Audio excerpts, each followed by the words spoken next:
दिवाली के दिन सब घर की सजावट में लगे थे, पर मेरा ध्यान बार बार भैया और निहारिका दीदी की ओर जाता था। दीदी कभी उन्हें रंगोली में मदद मांगती तो कभी आरती की थाली सजाने में। भैया हर बार उनके पास खिंचकर चले जाते। मैं ध्यान से देखती रही। उनकी आंखों में एक खास चमक थी जब वे एक दूसरे को देख रहे थे। शाम को जब सब बालकनी में दिए सजा रहे थे, मैंने भैया और दीदी को अकेले छत पर जाते देखा। जिज्ञासा में मैं भी चुपके से उनके पीछे पहुंच गई। वहां हल्की रोशनी में दीदी ने भैया का हाथ थाम लिया। भैया हिचकिचाए, फिर धीमे से बोले, इतनी दूर क्यों रहती हो? जब साथ होती हो ना, सब अच्छा लगता है। दीदी की आंखों में नमी चमकी। बोली, कुछ फासले जरूरी हैं, लेकिन ये दिल तो हमेशा यहीं रहता है, तुम्हारे पास। उस पल मैंने महसूस किया, दोनों की दुनिया में बाकी सब सांस लेना ही भूल जाते हैं। नीचे से मम्मी की आवाज आई, नील, निहारिका, कहाँ हो? दोनों चौंककर अलग हो गए, लेकिन उनके चेहरों पर जो संकोच, शर्म और हल्की हल्की मुस्कान थी, वो मुझे साफ दिख गई। मैंने पहली बार महसूस किया, किसी रिश्ते में शब्दों की नहीं, नजरों की भाषा ज्यादा गहरी होती है। रात को दीदी ने मुझसे कहा, तू बहुत सयानी हो गई है छोटी, सब समझ जाती है। मैंने बस मुस्कुरा दिया। शायद वह मुझसे भी ज्यादा चाहती थी कि उनकी सच्चाई कोई देख ना ले। लेकिन सच तो ये था कि उस दिवाली मैंने अपने भैया को बदला बदला और निहारिका दीदी को पहले से कहीं ज्यादा बेफिक्र देखा। दिवाली के बाद भी घर में वही गर्माहट बनी रही। भैया और निहारिका दीदी के बीच की वो अनकही बातें अब और गहरी हो गई थीं। मैं अब जानबूझकर उनके पास जाती ताकि उनकी बातें सुन सकूं। एक दिन दोपहर में मैंने देखा, दीदी भैया के कमरे में थी। भैया की शर्ट उतरी हुई थी और दीदी उनके कंधे पर लगे निशान को छू रही थी। भैया बोले, ये तब का निशान है जब मैंने तुम्हें बचाया था। दीदी ने आंखें भर ली, बोली, तुमने तो बस एक बार बचाया था, लेकिन तुम्हारे बिना तो मैं हर दिन मर जाती। मैं चुपचाप वापस आ गई। मेरे दिल में एक अजीब सी खुशी थी। एक रात बारिश हो रही थी। दीदी ने भैया को बुलाया, बाहर आओ, बारिश में भीगने चलो। भैया हंसते हुए बोले, तुम तो बचपन से ऐसी हो। दोनों बाहर नंगे पैर भागे। मैं खिड़की से देख रही थी। दीदी ने भैया का हाथ पकड़ लिया। भैया ने उन्हें अपनी बाहों में खींच लिया। बारिश की बूंदें उनके चेहरे पर गिर रही थीं, लेकिन वो बस एक दूसरे को देख रहे थे। दीदी ने कहा, अगर ये पल हमेशा रुक जाए तो मैं कभी नहीं बदलूंगी।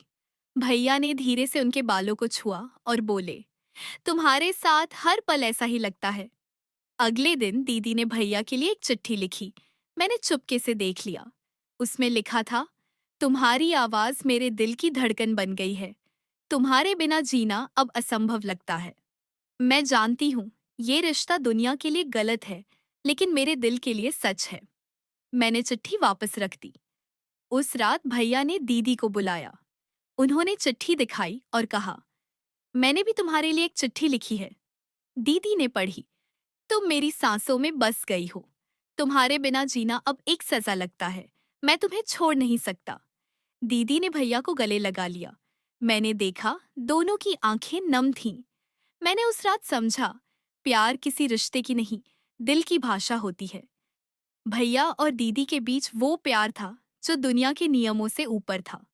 वो एक दूसरे के लिए जी रहे थे, बस एक नजर, एक छूने, एक बात में। मैंने तय किया, मैं इस राज को अपने दिल में दबाए रखूंगी, क्योंकि कुछ प्यार ऐसे होते हैं जो बोले नहीं जाते, बस महसूस किए जाते हैं। दिवाली के बाद दीदी को वापस जाना था। घर में उदासी छा गई। भैया चुपचाप रहने लगे।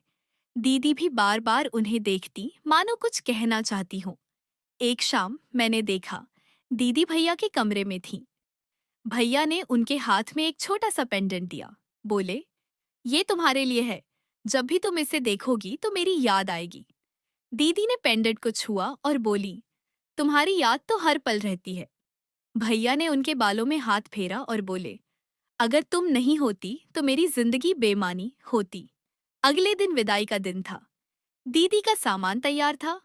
मैंने देखा, भैया ने दीदी को अलग ले जाकर कुछ कहा। दीदी की आंखें भर आईं। बोली, तुम्हारे बिना जीना मुश्किल होगा। भैया ने उनका हाथ थाम लिया और बोले, मैं तुम्हें छोड़कर नहीं जा सकता। एक दिन मैं तुम्हें लेने आऊंगा।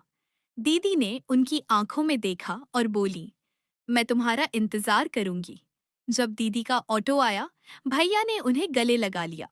दीदी ने भैया के कंधे पर सिर रख लिया। बोली, तुम्हारी गोद में जैसे घर मिल जाता है। भैया ने कहा, तुम मेरी जिंदगी की सबसे खूबसूरत गलती हो। दीदी ने मुस्कुराते हुए कहा, तो फिर गलती बनी रहने दो। ऑटो चला गया। भैया खामोश खड़े रहे। मैंने देखा, उनकी आंखों में आंसू थे। उस रात भैया ने अपने फोन में दीदी की तस्वीर सेव कर ली और बार बार उसे देखते रहे। मैंने उनकी डायरी देख ली। उसमें लिखा था, निहारिका, तुम्हारे जाने के बाद घर सूना लग रहा है। तुम्हारी हर याद मेरे दिल को छू जाती है। मैं तुम्हारा इंतजार करूंगा। तुम्हारे बिना जीना अब असंभव है। मैंने डायरी वापस रख दी। मेरे दिल में एक गहरी खुशी थी। मैंने समझा, कुछ रिश्ते दूरियों को नहीं मानते। भैया और दीदी के बीच वो प्यार था जो दिल से जुड़ा था। वो एक दूसरे के लिए जी रहे थे, बस एक नजर, एक छूने, एक बात में। मैंने तय किया, मैं इस राज को अपने दिल में दबाए रखूंगी, क्योंकि कुछ प्यार ऐसे होते हैं जो बोले नहीं जाते, बस महसूस किए जाते हैं। कुछ महीने बीत गए थे। भैया अब भी निहारिका दीदी की याद में खोए रहते।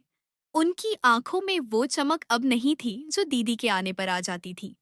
एक शाम, जब बारिश हो रही थी और घर में सन्नाटा छाया था, अचानक दरवाजे पर दस्तक हुई। मैंने खिड़की से झांका। बाहर निहारिका दीदी खड़ी थीं। उनके बाल बारिश में भीगे हुए थे, लेकिन चेहरे पर वो मुस्कान थी जो सिर्फ भैया के लिए थी। मैं चिल्लाई, भैया, दीदी आ गईं। भैया दौड़ते हुए बाहर आए। दीदी ने उन्हें देखा और आंखें भर आईं। भैया ने उन्हें गले लगा लिया। बोले, तुम आ गईं? तुम्हारे बिना जीना मुश्किल हो गया था। दीदी ने कहा, मैं तुम्हारा इंतजार नहीं कर पाई। मैं तुम्हारे पास वापस आ गई हूँ। उस रात दोनों छत पर बैठे। चांदनी में उनके चेहरे चमक रहे थे। दीदी ने भैया के कंधे पर सिर रख लिया। बोली, तुम्हारे पास वापस आकर लगता है जैसे घर आ गई हूँ। भैया ने उनके बालों को छुआ और बोले, तुम्हारे बिना घर सूना लगता था। तुम्हारी हर याद मेरे दिल को छू जाती थी। दीदी ने आवाज में भाव लेकर कहा, मैंने अपने घर वालों को सब कुछ बता दिया है। मैंने कहा, मैं तुम्हारे बिना नहीं रह सकती। मैंने तुम्हारे लिए अपना घर छोड़ दिया है। भैया चौंक गए। बोले, तुमने ऐसा क्यों किया? तुम्हारे माँ बाप तुम्हें छोड़ देंगे। दीदी ने मुस्कुराते हुए कहा, मेरा घर वही है जहाँ तुम हो। तुम्हारे बिना जीना अब असंभव है। अगले दिन दीदी ने भैया को एक चिट्ठी दी। उसमें लिखा था, तुम्हारे बिना हर पल अधूरा था। मैंने अपने दिल की सुनी और तुम्हारे पास वापस आ गई। मैं जानती हूँ, दुनिया हमारे रिश्ते को गलत कहेगी, लेकिन मेरे लिए तुम सच हो। मैं तुम्हारे साथ जीना चाहती हूँ। भैया ने चिट्ठी पढ़ी और आंखें भर आईं। उन्होंने दीदी को गले लगा लिया और बोले, मैं भी तुम्हारे बिना नहीं रह सकता। मैं तुम्हें छोड़कर नहीं जा सकता। एक शाम दीदी ने भैया के लिए एक गाना गाया।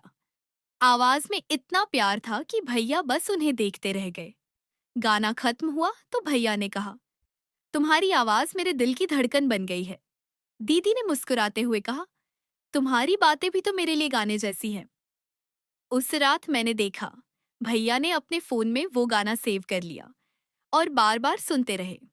फिर एक दिन दीदी ने भैया के लिए एक राखी बनाई।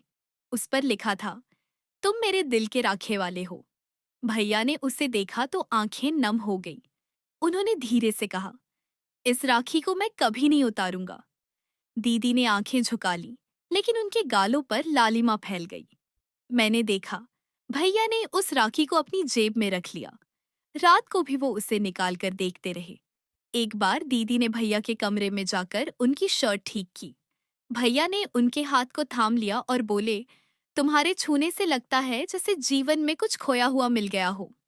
दीदी ने आंखें भर लीं और बोली, मैं भी तुम्हारे पास वो सब कुछ ढूंढती हूँ जो मेरे जीवन में नहीं है। मैं चुपचाप वापस आ गई। मेरे दिल में एक गहरी खुशी थी।